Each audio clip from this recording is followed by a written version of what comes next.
Hola, ¿qué tal? Bienvenidos, apreciables hermanos. Les saluda su hermano Antonio García Carrillo y nuestro hermano Antonio García Rampes. Como ustedes saben y lo han visto, somos padre e hijo.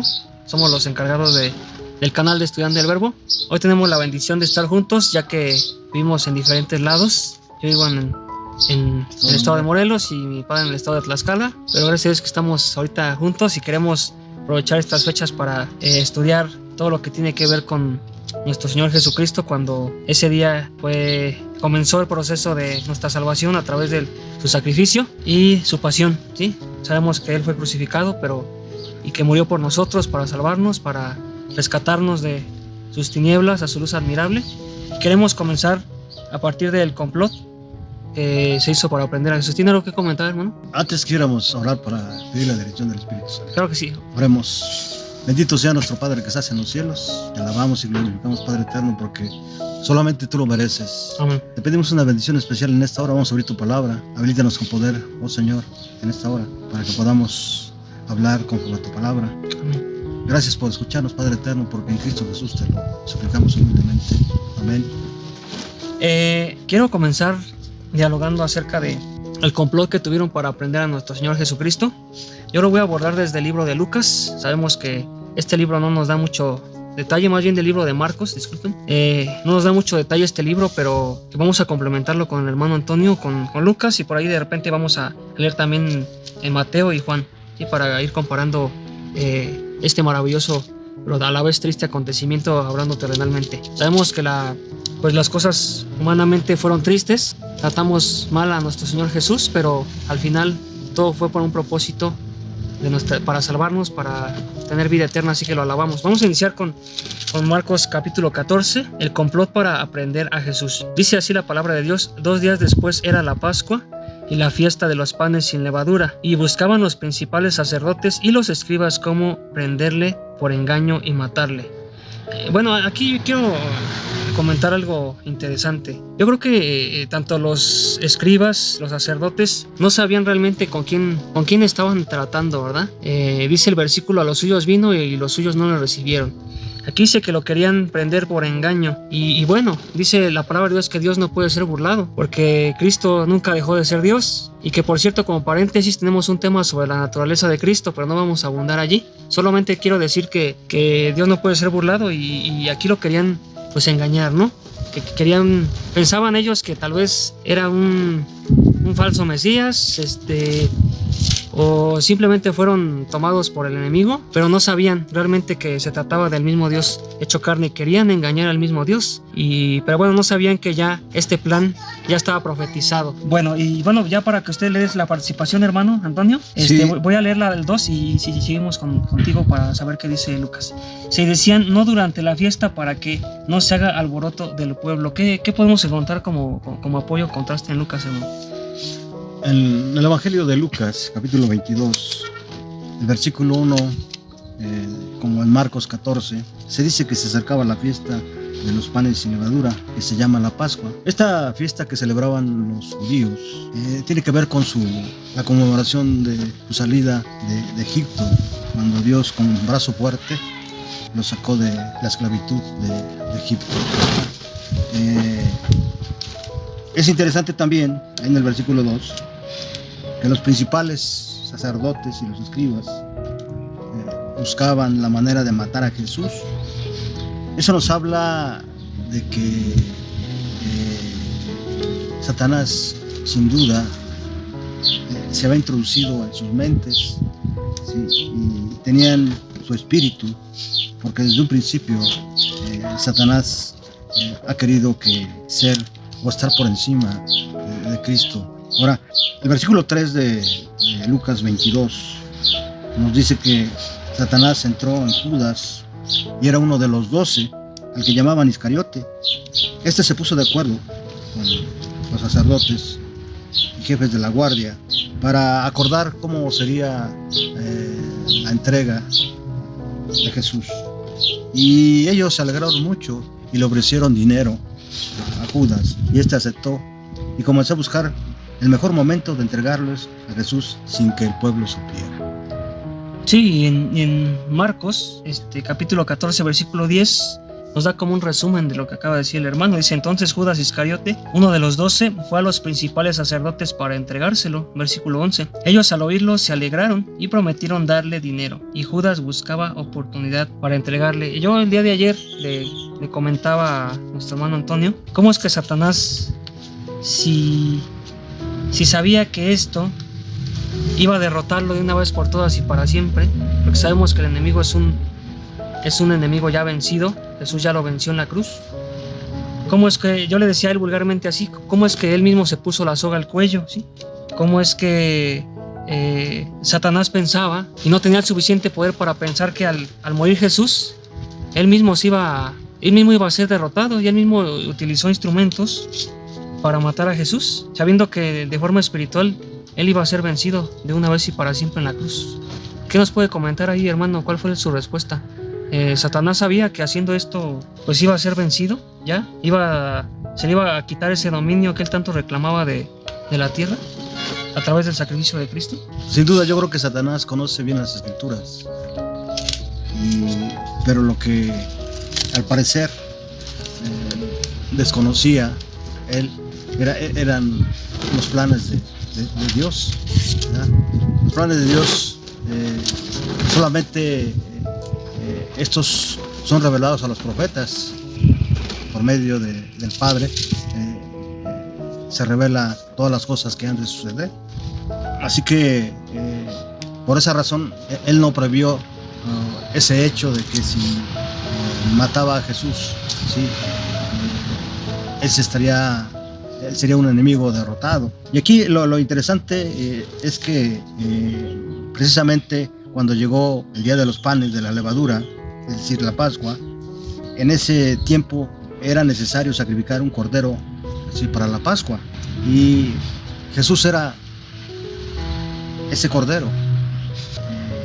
Aquí se juntaban, ¿sí?, los festejos del pueblo judío, ¿sí?, en cuanto al sacrificio que tenían que hacer para celebrar esta fiesta. Entonces Jesús envió a Pedro y a Juan para que ellos también querían celebrar la Pascua, ¿sí? Y entonces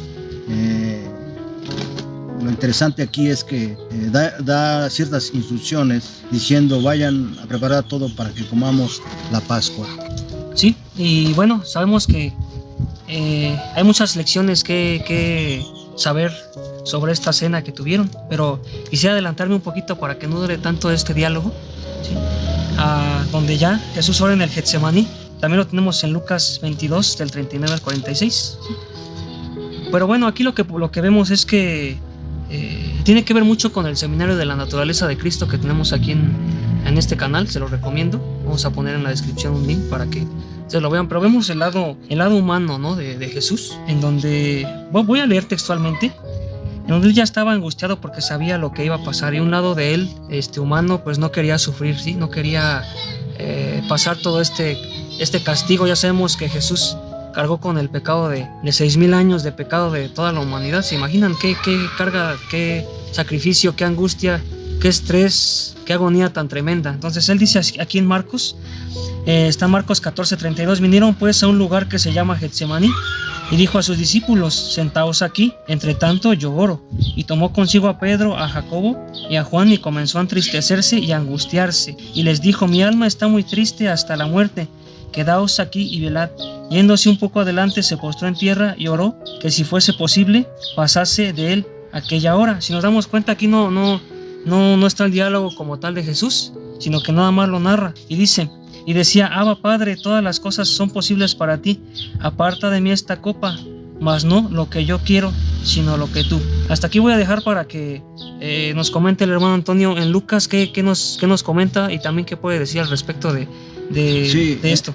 En relación a la oración de Jesús en el Getsemaní, Jesús se apartaba continuamente, y esa era su costumbre. Cuando llegó al Getsemaní, les dice algo muy interesante a sus discípulos: oren para que no caigan en tentación. Esto nos ayuda a nosotros, sin duda, en momentos difíciles de prueba, porque como seres humanos continuamente tenemos pruebas, quizás no como las que tuvo Jesús. Yo creo que nada se puede igualar a lo que Jesús vivió y sufrió en esos momentos. Y Jesús en su oración se dirigía al Padre y le rogaba: si quieres, haz que pase de mí esta copa, pero no se haga mi voluntad sino la tuya. Generalmente el mundo, quizás también algunos cristianos, siempre queremos hacer nuestra propia voluntad, ¿sí? Y no la del Padre. Pero en el caso de Jesús siempre se permaneció fiel al Padre. Por eso dijo: no se haga mi voluntad sino la tuya. Y prueba de ello, ¿sí?, es que se le aparece entonces un ángel del cielo para fortalecerlo. Y entre más se angustiaba, él oraba más y más con mucha intensidad. Y era tal su oración, su ruego, que empezó a sudar como grandes gotas de sangre que caían hasta la tierra. Ok, me llama la atención ya que en Marcos no menciona que el ángel le vino a ayudar, sino que hace énfasis en que los discípulos pues no aguantaron, ¿no? Él le dijo: velad y orad para que no caigan en tentación, como dijo el hermano Antonio.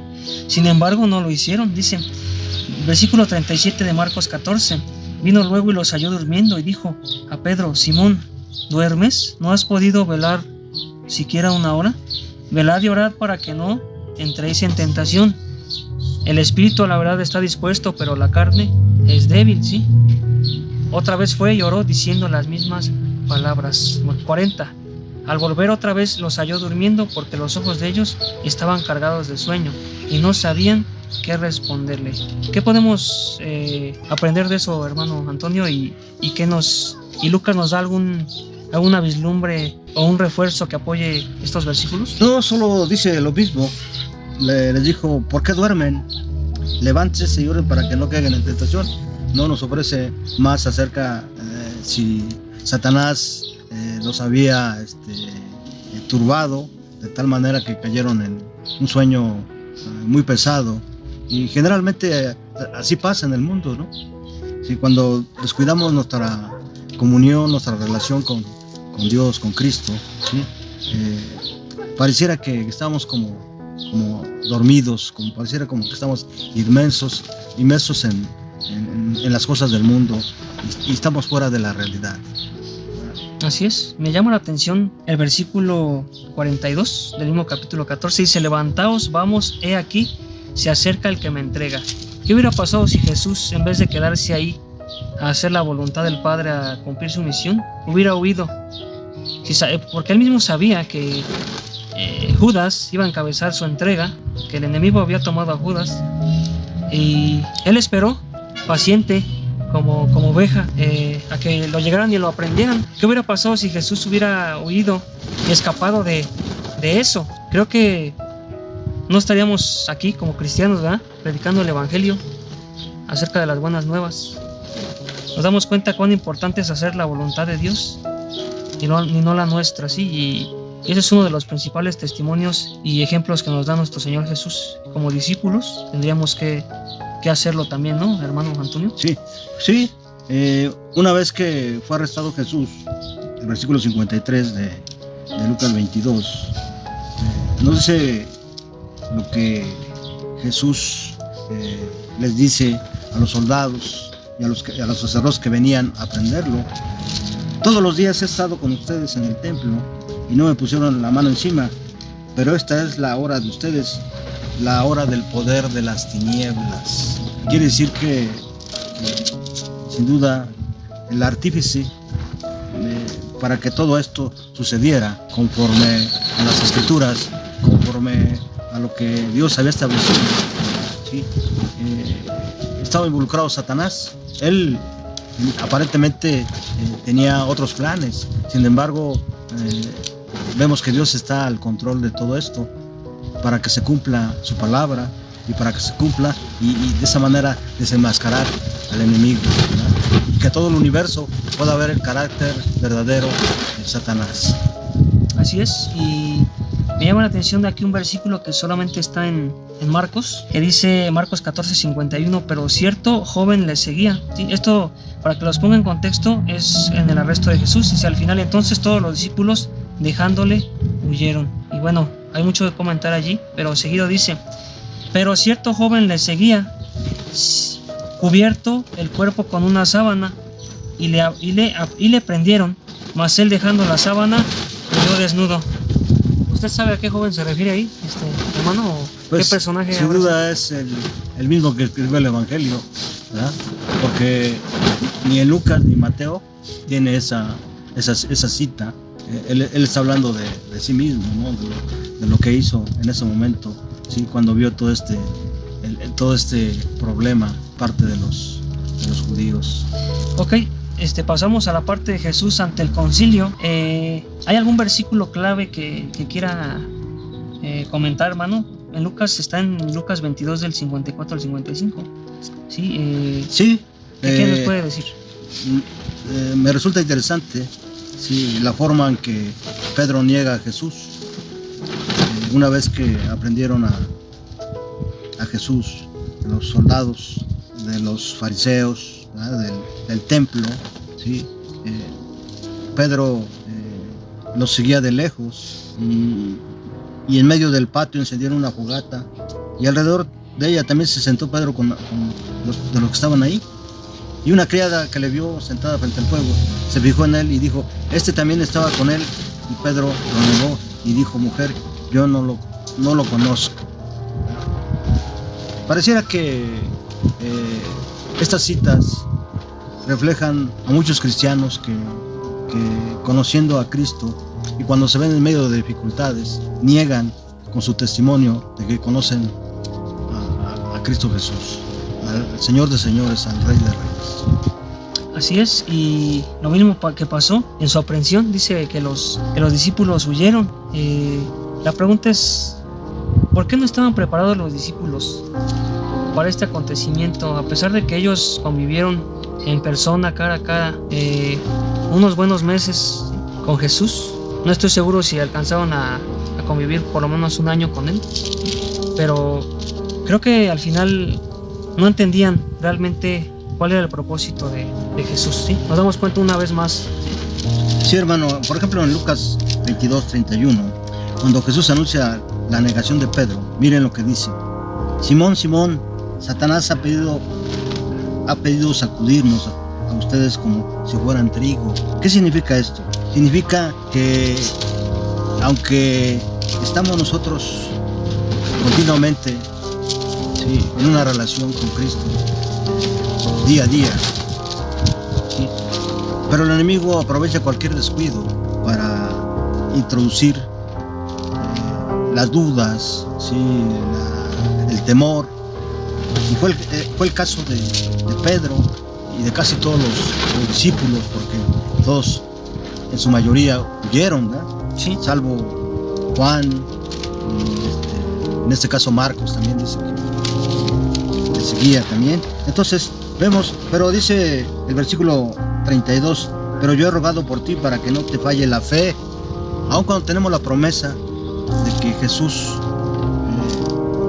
ora para con el Padre para que no nos falte la fe, como seres humanos, ¿sí?, nuestra naturaleza caída nos lleva por caminos de tinieblas, que generalmente, nos hace caer, ¿sí?, en cualquier momento cuando hay principalmente problemas.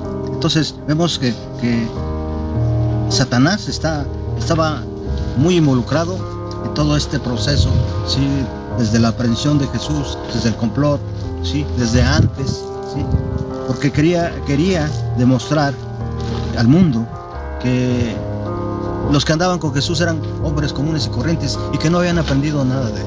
Pero eso sin duda era falso. Así es, y volviendo a esta travesía de Jesús, ¿sí?, nos damos cuenta en Marcos 15, cuando Jesús está ante Pilato. Dice: muy de mañana, habiendo tenido consejo con los principales sacerdotes y con los ancianos, con los escribas y con todo el concilio, llevaron a Jesús atado y le entregaron a Pilato. Pilato le preguntó: ¿eres tú el rey de los judíos? Respondiendo él le dijo: tú lo dices. Versículo 3: y los principales sacerdotes le acusaban mucho. Otra vez le preguntó Pilato diciendo: ¿nada respondes? Mira de cuántas cosas te acusan. Mas Jesús ni aún con todo eso respondió. De modo que Pilato se maravillaba. En Lucas tenemos algo complementario ahí, hermano.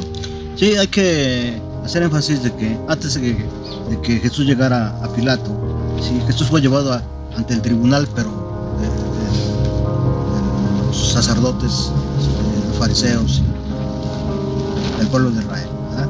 Y fue llevado primero ante Anás y luego ante Caifás, ¿sí? Y donde inclusive para hallarlo culpable hallaron testigos falsos. Después de eso fue azotado, ¿sí? Encarnecido, humillado. Entonces fue llevado entonces ante Pilato y posteriormente fue llevado igualmente ante Herodes. Posteriormente es regresado nuevamente a Pilatos, de Herodes a Pilatos, y entonces Jesús es sentenciado a muerte.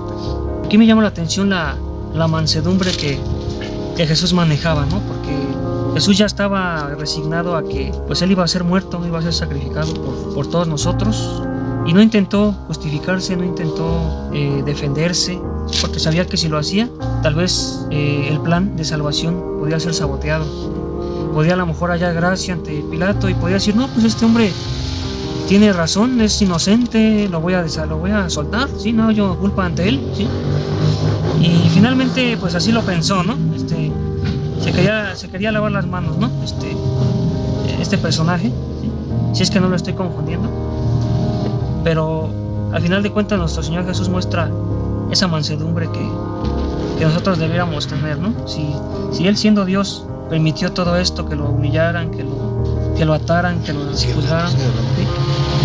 Pues creo que nosotros tendríamos que seguir ese mismo ejemplo. Y después tenemos en Marcos capítulo 15, a partir del versículo 6, la sentencia de Jesús a muerte. ¿Y cómo es que fue llevado hacia esa decisión? Dice versículo 6, ¿sí? De Marcos 15: ahora bien, en el día de la fiesta le soltaban un preso, cualquiera que pidiese. Y había uno que se llamaba Barrabás, ¿sí? Preso con sus compañeros de motín, que había cometido homicidio en una revuelta. Y viniendo la multitud comenzó a pedir que se hiciese como siempre le habían hecho. Y Pilato le respondió diciendo: ¿queréis que os suelte al rey de los judíos? Porque conocía que por envidia le habían entregado los principales sacerdotes. Mas los principales sacerdotes incitaron a la multitud para que le soltase más bien a Barrabás. Y aquí me comentaba algo fuera de aquí del aire, el hermano Antonio, que en el espíritu de profecía, ¿sí? Nosotros sabemos que tenemos el don del espíritu de profecía en nuestra iglesia a través de la hermana Guay, que dentro de la multitud que decía soltad a Barrabás y aprended a Cristo, había demonios transformados en seres humanos, incitando a la gente para que soltaran a Barrabás y arrestaran a Jesús. Versículo 12 dice: respondiendo Pilato le dijo otra vez: ¿qué pues queréis que haga? ¿Qué pues queréis que haga del que llamáis rey de los judíos? Y ellos vinieron a dar voces respondiendo: crucifíquenlo. Pilato les decía: pues qué mal ha hecho este hombre. Pero ellos gritaban aún más: crucifícale. Y Pilato, queriendo satisfacer al pueblo, le soltó a Barrabás y entregó a Jesús después de azotarle para que fuese crucificado. Inclusive, hermano Antonio, Pilato realmente él sabía que Jesús era inocente, ¿sí? Se lo sabía. Y hasta él mismo decía: bueno, pero ¿por qué tanto odio hacia este hombre, no? ¿Por qué prefieren soltar a la homicida, no? Y que a este hombre lo juzguen. ¿Qué nos puede comentar, hermano? En el capítulo 77, Deseado a todas las gentes, Elena G. de Juey comenta que Pilato se sorprende al ver a Jesús y dice: ¿quién es este hombre? Realmente vemos en esta cita, Elena G. de Juey, que el gobernador de Galilea, todas las comunidades judías, no estaba muy involucrado en las cosas, ni en la religión, no le interesaba todas las costumbres del pueblo judío. Y se sorprendió cuando fue llevado Jesús ante su presencia y dijo: ¿quién es este hombre? ¿Para qué me lo traen? Entonces los judíos, los príncipes, los sacerdotes habían llegado ante Pilatos para que él ejecutara, ¿sí? la orden de muerte, porque ellos no podían hacerlo, porque estaban bajo el yugo del pueblo romano, y de esa manera ellos pueden llevar a cabo sus planes. Sin duda, detrás de todo esto, de todo este complot, ¿sí? Estaba Satanás. como lo está hoy en día, para que no para que el pueblo de Dios, el remanente que menciona Apocalipsis 12:17, aquellos que guardan los mandamientos y tienen el testimonio de Jesucristo, no alcancen, ¿sí?, la salvación mediante este sacrificio que nuestro Señor ha hecho en la cruz. Sí, precisamente a partir del capítulo 15, versículo 16, comienza el verdadero martirio, ¿verdad?, para Jesús. Comienza a ser maltratado. Dice: entonces los soldados le llevaron dentro del atrio, esto es al pretorio, y convocaron a toda la compañía, y le vistieron de púrpura, y poniéndole una corona tejida de espinas, comenzaron luego a saludarle: salve, rey de los judíos. Y le golpeaban en la cabeza con una caña, y le escupían, y después de rodillas le hacían reverencia. Después de haberle escarnecido, le desnudaron la púrpura, y pusieron sus propios vestidos y para crucificarle. Entonces aquí vemos cómo el ser humano, en su ignorancia, comienza a burlarse, a lacerar, a escupir, a usar el sarcasmo con tal de ridiculizar al mismo Señor, al mismo Creador. Realmente para mí esto es algo inaudito, un misterio, cómo el ser humano fue capaz de hacerle esto al mismo Señor. Cómo fue capaz de no darse cuenta quién era Él y a qué venía. Cómo fueron capaces de desnudarlo, pegarle, ridiculizarlo, y a veces vulgarmente se usan alegorías de que fue lacerado con un látigo, pero aquí dice que fue con una caña, ¿sí? Me imagino que a Jesús realmente humanamente le ha de haber dolido muchísimo, muchísimo, y todo por nosotros, ¿sí? Y es algo que nosotros tenemos que reflexionar. Cómo es que Jesús amó tanto a su creación, quiso tanto rescatarla, que aún sabiendo todo esto que le iba a pasar, Él siguió adelante por amor a nosotros. ¿Sí, hermano? No sé si comentaste que Jesús había sido enviado por Pilato a Herodes, tetrarca de Galilea y miembro de su nación judía, pero él tampoco había hallado en él cosa digna de muerte. Dijo: le soltaré, pues castigado, dice. Vemos que Pilato demostró su debilidad, ¿verdad? Había declarado que Jesús era inocente, y sin embargo estaba dispuesto a hacer azotar a Jesús para apaciguar a sus acusadores. Es interesante cómo o el poder que ya tenía Satanás sobre los acusadores de Jesús, que ni el mismo Pilato pudo imponer su autoridad como gobernador. Quería sacrificar la justicia y los buenos principios para transigir con la turba, y esto lo colocó en una situación desventajosa. La turba se valió de la indecisión y clamó tanto más por la vida del preso. Dice Elena G. de White ahí en el Deseo de todas las Gentes, página 680.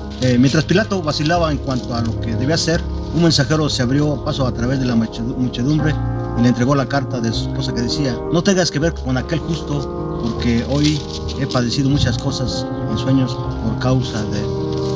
Vemos que la esposa de Pilato, sin duda, era una mujer que ya había oído hablar de Jesús, e inclusive pudo haber recibido alguna bendición de parte de Jesús. Esto nos habla de que para Jesús no existen limitaciones en cuanto al estatus social, el sexo, la diversidad de género. Así es, y pasamos a la parte culminante del sacrificio de Jesús, ¿sí? En el capítulo 15, a partir del versículo 21, vemos un resumen en Marcos de la crucifixión y muerte de Jesucristo. Dice así en el versículo 21: y obligaron a uno que pasaba, Simón de Cirene, padre de Alejandro y de Rufo. No sé si eso está en la versión de Lucas, pero aquí nos dan nombres, ¿verdad?, que son importantes. Padre de Alejandro y de Rufo, que venían del campo, a que llevasen la cruz. Y le llevaron a un lugar llamado Gólgota, que traducido es lugar de las calaveras. Y le dieron a beber vino mezclado con mirra, mas él no lo tomó. Cuando le hubieron crucificado, repartieron entre sí sus vestidos, echando suertes sobre ellos para ver qué llevaría cada uno. Era la hora tercera cuando lo crucificaron, y el título escrito en su causa era el Rey de los Judíos. Adelante. En hermano. esa parte, el Señor todas las gentes nos dice que Jesús subió el Calvario en un lugar llamado La Calavera, y ahí le crucificaron, y fue con un propósito muy especial, para santificar al pueblo por su propia sangre. Cristo padeció fuera de la puerta, ¿sí? Por la transgresión de la ley de Dios. Adán y Eva fueron también desterrados del Edén. Cristo, nuestro sustituto, iba a sufrir fuera de los límites de Jerusalén y murió fuera de la puerta donde eran ejecutados los criminales y homicidas. Y rebosan de significado las palabras: Cristo nos redimió de la maldición de la ley, hecho por nosotros maldición. Sí, y bueno, aunque como adventista estos versículos son un poco controversiales, ¿verdad? Que dice que Cristo nos salvó de la ley, y ahí tal vez lo puedan malinterpretar, ¿verdad? Algunos hermanos pentecosteses, metodistas, bautistas, pero simplemente quiere decir que a través de la ley nosotros nunca le íbamos a poder guardar ni hacer méritos, sí, sin duda, solo a través de Cristo. El linaje de White se refiere a que todo aquel que es crucificado en un madero es maldito. A eso se refiere Elena de White cuando dice: Cristo nos redimió de la maldición de la ley, hecho por nosotros maldición. Cristo fue nuestro sustituto. Él murió por nuestra causa, por nuestros pecados, como dice Isaías capítulo 53. Y sigue habiendo algo interesante. Si hermanos, dice que algo que ya estaba profetizado, dice Marcos 15:28, y se cumplió la escritura que dice: y fue contado con los inicuos, y los que pasaban le injuriaban, meneando la cabeza, diciendo: va, tú que derribabas el templo de Dios y en 3 días lo reedificabas, sálvate a ti mismo, desciende de la cruz. De esta manera también los principales sacerdotes, escarneciendo, decían unos a otros, como con los escribas: a otro salvó, y a este mismo no se puede salvar. O sea, no alcanzaban a vislumbrar que el Padre Eterno ya tenía un plan, ¿sí? Que era resucitar a su Hijo, ¿sí?, al 3er día, para completar esta obra de salvación, ¿sí? Y la gente se seguía burlando. La gente siempre quiere ver las cosas en ese momento. La gente es falta de fe, la gente se burla, ¿sí? Mira, tú tienes a tu Dios y te enfermaste. Mira, no, que tú eres cristiano y esto. Y lo mismo hacían con Jesús. Sí, en relación a las burlas de la turba, ¿verdad?, y de los sacerdotes y fariseos, ¿sí? El de todas las gentes, en la página 696, dice: mientras se burlaban del Salvador, los hombres que profesaban ser expositores de la profecía repetían las mismas palabras que la inspiración había predicho que pronunciarían en esta ocasión. Sin embargo, dice, en su ceguera no vieron que estaban cumpliendo la profecía. ¿Ah? Sí, qué tremendo, ¿no? Sí. Dice: los que con irrisión dijeron: confió en Dios, líbrale ahora si lo quiere, porque ha dicho: soy hijo de Dios. No pensaron que su testimonio repercutiría a través de los siglos. Sí, y ya después sigue diciendo ahí, versículo 33, cuando vino la hora sexta, hubo tinieblas sobre toda la tierra hasta la hora novena, ¿sí? Siento que aquí es donde empezó como que a sentirlo el ser humano, ¿no? Los que estaban ahí, como que ¿cómo, no? ¿Que acaso este no era un nombre común? ¿Por qué se empezó a poner tinieblas? Dice: y a la hora novena Jesús clamó a gran voz diciendo: Eloi, Eloi, lama sabactani, que traducido es: Dios mío, ¿por qué me has desamparado? Esta frase es muy controversial y muy comentada, así por muchos eruditos, muchos comentaristas, y dicen: ¿qué acaso por algún momento pasó por su mente de nuestro Señor Jesucristo que todo lo que había hecho había sido en vano? ¿Que Dios realmente lo había desamparado en esta misión? ¿Qué nos puede decir, no? Antes de que lleguemos casi al final de este programa especial en la que tú y yo nos hemos reunido, quisiera hacer notar algo muy importante. Había 2 ladrones crucificados a cada lado de Jesús, ¿verdad? Uno de ellos le decía: si en verdad eres el Hijo de Dios, sálvate a ti, sálvalos a nosotros, ¿verdad?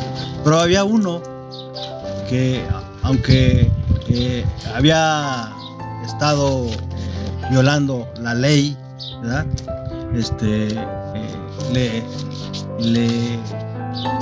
Le dijo a Jesús, o le hizo saber un deseo que él tenía en su corazón. Entonces, voy a leerles este ladrón arrepentido le dijo a Jesús. Los dos hombres crucificados con Jesús se habían burlado de él al principio, y por efecto del padecimiento, uno de ellos se volvió más desesperado y desafiante. Pero no sucedió así como con su compañero. Este hombre había sido extraviado por malas compañías, pero era menos culpable que muchos de aquellos que estaban al lado de la cruz vilipendiando el Salvador. Esto es tremendo, ¿no? Sí. Sí, los que estaban diciendo que eran más culpables que el que estaba ahí crucificado en la cruz. Había sido extraviado por malas compañías. Había visto y oído a Jesús y se había convencido por su enseñanza, pero había sido desviado de él por los sacerdotes y príncipes. Qué importante es que un pastor, un sacerdote, dé buen testimonio y no solamente tenga su fe en la teoría, sino que también en la práctica pueda demostrar esa fe. Por eso el apóstol Santiago, al hablar de la fe, dice: dime cómo son tus obras y te diré cómo es tu fe, ¿verdad? Así que entonces vemos aquí que había visto y oído a Jesús y se había convencido por su enseñanza, pero había sido desviado él por los sacerdotes y príncipes. Procurando ahogar su convicción, se había hundido más y más en el pecado hasta que fue arrestado, juzgado como criminal y condenado a morir en la cruz. En el tribunal y en el camino al Calvario había estado en compañía de Jesús, había oído hablar a Pilato y declarar: ningún crimen hallo en él. Había notado su porte divino y el espíritu compasivo de perdón que manifestaba a quienes le atormentaban. En la cruz vio a los muchos que hacían gran profesión de religión. Había muchos que hacían gran profesión de religión sacarle la lengua con escarnio y ridiculizar al Señor Jesús. Esto es muy interesante, ¿sí? ¿Verdad?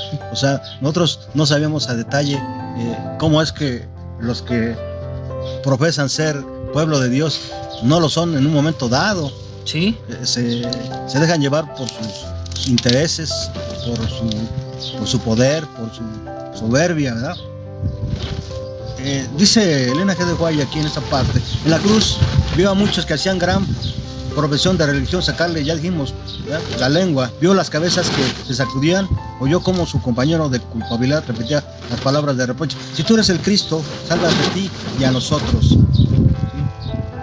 Entonces este ladrón también le dice: ni aún tú temes a Dios estando en la misma condenación, ¿verdad? Todo esto que expresaba este ladrón, sin duda a Jesús le conmovió y le hizo una promesa. ¿Cuál fue esa promesa? Le dijo: hoy te aseguro que estarás conmigo en el paraíso. Esta palabra ha sido confundida por muchos profesos cristianos, pensando en que el ladrón iba a estar en el cielo con Jesús. Ese día, ¿no? Sin embargo, Jesús no estuvo en el cielo ese día. ¿Por qué? Porque él estuvo en el sepulcro, ¿no? Sí. Hasta el domingo en la madrugada. Así que no hay ninguna confusión ni nada que aclarar ahí, ¿verdad? Esa es la parte que yo quería hacer énfasis, porque a Jesús solo necesitaba saber que alguien, una sola persona, había aprendido algo de él, había logrado conmover su corazón y su mente, ¿sí? Y eso lo llenó de fuerzas para continuar también su calvario hasta que expiró. Sí, y no es casualidad que esa persona con esas características haya estado allí, ¿sí? ¿Qué hubiera pasado si hubiera habido dos ladrones realmente culpables? No hubiera habido esta situación que nuestro hermano ya nos explicó de forma detallada. Sin duda Dios dirigió la vida de este ladrón también, ¿sí? Y hasta donde la voluntad de Dios le pudo salvar y alcanzar, ¿sí? Permitió que estuviera aquí con Jesús acompañándolo en estos momentos para sacar esta gran lección. Y volviendo a lo que habíamos dicho, exclamó Jesús: Dios mío, ¿por qué me has desamparado? Y algunos de los que estaban allí decían al oírlo: mirad, llama a Elías. Y corrió uno y emparejando una esponja en vinagre, poniéndola en una caña, le dio a beber diciendo: dejad, veamos si viene Elías a bajarte. Y seguían las burlas, seguían los insultos, querían seguirle ridiculizando, mas Jesús, dando una gran voz, expiró. Entonces el velo del templo se rasgó en dos, de arriba a abajo. ¿Qué podría simbolizar esto, hermano?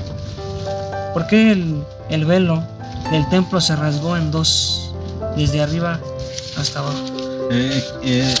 Sí, hay una respuesta. El Santo de las Gentes lo presenta de una manera muy especial. ¿Sí? Dice en la página 704 del capítulo 78, el Calvario, dice: cuando los labios de Cristo exhalaron el fuerte clamor "consumado es", los sacerdotes estaban oficiando en el templo. Era la hora de sacrificio vespertino. Habían traído para matar el cordero que representaba a Cristo, ataviado con sus vestiduras significativas y hermosas. El sacerdote estaba con el cuchillo levantado, como Abraham a punto de matar a su hijo. Con intenso interés el pueblo estaba mirando, pero la tierra tembló y se agitó, porque el Señor mismo se acercaba con un ruido desgarrador. El velo interior del templo fue rasgado de arriba a abajo por una mano invisible que dejó expuesto a la mirada de la multitud un lugar que fuera una vez llenado por la presencia de Dios. ¿Qué significa esto? Significa que en este lugar había morado la Shekinah. Allí Dios había manifestado su gloria sobre el propiciatorio. Nadie sino el sumo sacerdote había alzado jamás el velo que separaba este departamento del resto del templo. Allí entraba una vez al año para hacer la expiación por los pecados del pueblo, pero he aquí, el velo se había desgarrado en dos. Ya no era más sagrado el lugar santísimo del santuario terrenal. Todo era terror y confusión. El sacerdote estaba por matar la víctima, pero el cuchillo cayó de su mano enervada y el cordero escapó. El símbolo había encontrado en la muerte del Hijo de Dios la realidad que prefiguraba. El gran sacrificio había sido hecho. Todo eso simboliza lo que ocurrió en el templo cuando el velo se rasga de arriba hacia abajo. Sí, nos damos cuenta que ese sacrificio había sido una vez y para siempre, y no necesitábamos un sacerdote terrenal que fuera capaz de oficiar ese perdón por nuestros pecados a través del sacrificio del Cordero. Ahora el Cordero de Dios que quita el pecado del mundo, que es Cristo Jesús, nos da la oportunidad a ti y a mí, ¿sí?, de alcanzar la salvación, sí. Esto aceptando ese sacrificio. Tú, hermano, es importante. Elena G. de White lo dice de esta manera: estaba abierto el camino que lleva al Santísimo. ¿Sí? Estaba abierto para todos, ¿eh? Sí, sí. Ya no se necesitaría la humanidad pecaminosa, y entonces ya no se necesitaría la humanidad pecaminosa y entristecida esperar la salida del sumo sacerdote. Desde entonces el Salvador iba a oficiar como sacerdote y abogado en el cielo de los cielos. Era como si una voz viva hubiese dicho a los adoradores: ahora terminan todos los sacrificios y ofrendas por el pecado. El Hijo de Dios ha venido conforme a su palabra. Heme aquí para que haga, oh Dios, tu voluntad. Y quiero, hermanos, terminar de mi parte con lo que dice en el capítulo 16, la resurrección. Hermano, quiero que en estas fechas de Semana Santa tengamos en cuenta ese bendito sacrificio que Cristo hizo por nosotros, pero también dejarles un mensaje: Cristo no está muerto, hermanos, Cristo vive. Y está aquí, hermanos, para salvarnos, para darnos vida eterna. Él resucitó, y para mí lo más importante de todo esto, hermanos. Sí, y cabe mencionar también, ya para terminar, que Cristo no entregó su vida hasta que hubo cumplido la obra que había venido a hacer, y con su último aliento exclamó: consumado es. La batalla había sido ganada, ¿verdad? Su diestra y su brazo santo le habían conquistado la victoria. Como vencedor, plantó su estandarte en las alturas externas. ¡Qué gozo entre los ángeles! Todo el cielo se asoció al triunfo de Cristo. Satanás, derrotado, sabía que había perdido su reino. Sí, yo creo que es cuando se dio cuenta el enemigo. ¿Qué hice? No, yo mismo caí, me inducí a que yo mismo fuera derrotado. Sí, yo insté a la gente a que el Hijo de Dios, a que Cristo fuera crucificado, y de esa forma yo fui derrotado. Y al final al que querían ridiculizar, que era Cristo, terminaron ridiculizando a su enemigo, que es el enemigo de Dios. ¿Sí? Finalmente, algunas iglesias conmemoran este calvario que Jesús sufrió para poder darnos la vida, ¿sí? Para poder pagar el precio por nuestros pecados, ¿verdad? Pero sin duda nada es comparable, ¿sí? De lo que se hace hoy con lo que realmente Jesús vivió. Su muerte tiene un gran significado, no solamente para este mundo, sino para los mundos no caídos. Tiene un gran significado para los ángeles, que siempre estuvieron pendientes del desarrollo de todos esos, desde que nació el Hijo de Dios aquí en este mundo y hasta que subió y ascendió a los cielos, y que ahora está, ¿sí?, sentado a la diestra del Padre, ¿sí?, intercediendo por cada uno de nosotros para que podamos tener vida eterna, ¿sí?, y salvación. Sí, terminar diciendo que nuestra lucha, hermanos, continúa, aunque el Señor ya venció. Nosotros seguimos con nuestra lucha, ¿sí?, interna. La pregunta es, ¿del lado de quién quieres permanecer, hermano, a partir de este día? ¿Quieres consagrarte a Cristo Jesús para que Él pueda perdonar tus pecados, para que su sacrificio sea una realidad y sea efectivo en tu vida y pronto puedas gozar de la vida eterna? ¿O decides no hacer su voluntad y seguir al enemigo que finalmente ya es un enemigo vencido? ¿Vas a seguir siguiendo a un enemigo vencido? ¿Sí? ¿A alguien que ya no tiene nada por hacer? ¿O vas a ir al lugar seguro? ¿Sí? Aquel que venció, a Cristo Jesús. ¿Quieres decir algo para terminar, hermano? Pues sí, solamente lo que dice la palabra de Dios, que somos, con el sacrificio de nuestro amado Cristo Jesús, somos más que vencedores, ¿verdad? Amén. Y el apóstol Juan, su primera carta, en el capítulo 2, capítulo 3, versículo 2, dice: amados, ahora somos hijos de Dios y aún no se ha manifestado lo que hemos de ser, pero sabemos que cuando Él se manifieste seremos semejantes a Él, porque le veremos tal como es. Amén. Pues con esto, hermanos, queremos guardar, qué bonita conclusión que el apóstol Juan nos lo muestra. Guardemos esa esperanza y que lo importante de todo esto, hermanos, sea saber que tenemos a un Dios vivo que ahora está esperando que le abramos la puerta, como dice en Apocalipsis 12, ¿eh? Y aquí yo estoy a la puerta y llamo, si alguno oye mi voz, yo entraré con él, cenaré con él y él estará conmigo. Entonces, gracias por haber estado con nosotros. ¿Alguna última palabra, hermano, ya para concluir? Solamente invitarles para que nos sigan a través de nuestro canal Estudiando el Verbo. También estamos en Facebook como Estudiando el Verbo, ¿verdad? Hemos también subido ahí algunos videos y también hay algunos materiales que otros grupos nos han compartido. Creo que pueden ustedes ahí ser parte de esta comunidad cristiana que pretende alcanzar también la salvación y que no solamente quiere hacerlo de manera personal, sino también quiere compartir con ustedes las buenas nuevas de salvación, porque Cristo es y será siempre el Rey de Reyes y Señor de Señores. Amén. Que el Señor les bendiga, hermanos. Hasta la próxima.